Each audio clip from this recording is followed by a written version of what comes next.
आपने मुझे अभी तक सब्सक्राइब नहीं किया है तो सब्सक्राइब कर दीजिए, बेल आइकन घंटी को भी दबा दीजिए ताकि आपको नए से नए वीडियो देखने को मिल सके।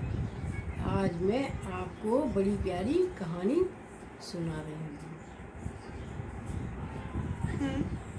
एक बितऊ था, है ना, वह जो है गुरुकुल में पढ़ने चला गया था। उसके संग उसके सारे दोस्त भी वहाँ चले गए थे। वह दोस्त जो है वह जानवरों से बहुत अधिक प्यार करता था, तो उसके सारे ही दोस्त जो जानवर थे वो भी उसके संग गए हुए थे।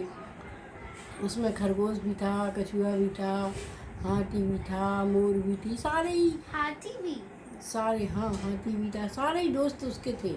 सारे जितने जंगल के पशु पक्षी थे वो सबसे प्यार करता था। एक दिन क्या हुआ कि उनके दोस्तों ने कहा कि बितऊ भाई मुझे कोई अच्छी सी कहानी सुनाओ। तो बितऊ ने कहा ठीक है। तो बितऊ बैठ गए और बताने लगे कि भैया हमें किसी को नीचा नहीं दिखाना चाहिए, हमें यह नहीं सोचना चाहिए कि वह हमसे छोटा है। संसार में भगवान के हम बनाए हुए सारे ही प्राणी हैं। जिस तरह की खरगोश को, जब वह मधुबन में खरगोश घूमता था तो सारे पशु पक्षी उसको चढ़ाते थे, तुम तो भैया कछुआ जैसे छोटे से जानवर से ही हार गए, तुम तो इतने तेज दौड़ते थे और बताओ इतने धीरे चलने वाले कछुए से हार गए। तो खरगोश को बड़ा दुख होता था और कछुआ को भी दुख होता था। तो कछुआ ने एक दिन एक प्लान बनाया। वह गया भालू दादा के पास और उससे बोला, भालू दादा आप दौड़ की प्रतियोगिता रखो और उसमें मुझे और खरगोश दोनों को दौड़ाओ, देखें कौन दौड़ता है ज़्यादा तेज। और उसने जो बनाया था अपना प्रोग्राम सारा ही का सारा भालू दादा को बता दिया। तो भालू दादा ने मधुबन के सभी जानवरों को बुलाया, उसमें शेर भी आया और एक सभा की गई और एक प्रतियोगिता रखी गई। तो भालू दादा ने कहा कि पहली प्रतियोगिता में कछुआ और खरगोश की दौड़ होगी। तो सब लोग कहने लगे कि खरगोश तो एक बार हार चुका है, फिर इसको क्यों दौड़ा रहे हो, ये तो फिर कहीं सो जाएगा।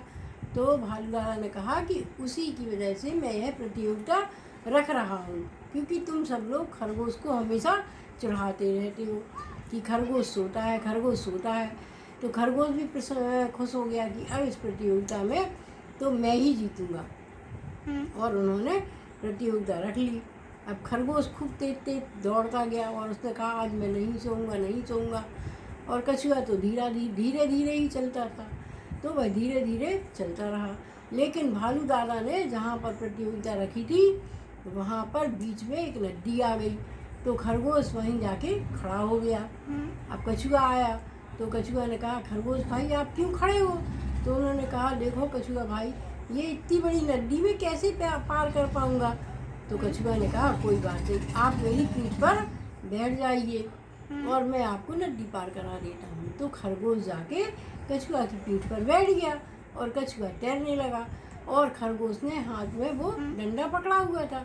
कछुआ तो नदी में तैर रहा था और खरगोश जैसे ही नदी पार हुई तो खरगोश दौड़ के गया और उसने उस झंडे को लगा दिया प्रतियोगिता वाले।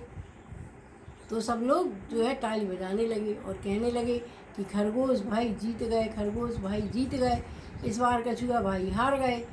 तो दोनों फिर इस तरफ आ गए। उसी तरह कछुआ की पीठ पर बैठकर खरगोश ने नदी पार कर ली और जहाँ प्रतियोगिता हो रही थी वहाँ आ गए। तो भालू दादा ने एक शील्ड निकाली और खरगोश को दी, क्यों भैया खरगोश भाई तुम प्रथम आए हो इसलिए तुम्हें यह हम शील्ड दे रहे हैं। और फिर उसने दूसरी शील्ड निकाली और बताया कि कछुआ अगर इसको अपनी पीठ पर नहीं बैठाता तो खरगोश इस बार भी हार जाता, और कछुआ को यह बात मंजूर नहीं थी कि हमारे दोस्त को फिर से सब लोग कहें कि खरगोश हार गया, खरगोश हार गया। तो उसने क्या किया कि अपने दोस्त को पीठ पर बैठा कर और नदी पार करा दी। तो खरगोश इस तरह से जीत गया।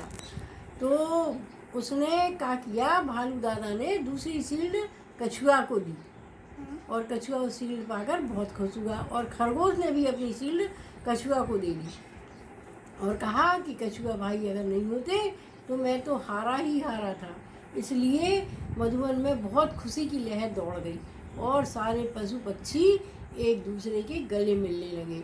इस तरह अब कोई भी खरगोश को नहीं चिढ़ाएगा। इस कहानी से हमें क्या सबक मिलता है कि हमें अपने दोस्तों के साथ हिल मिल कर रहना चाहिए।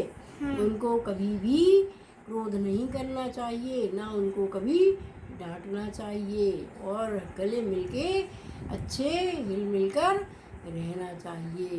कैसी लगी कहानी आशी? बहुत अच्छी थी।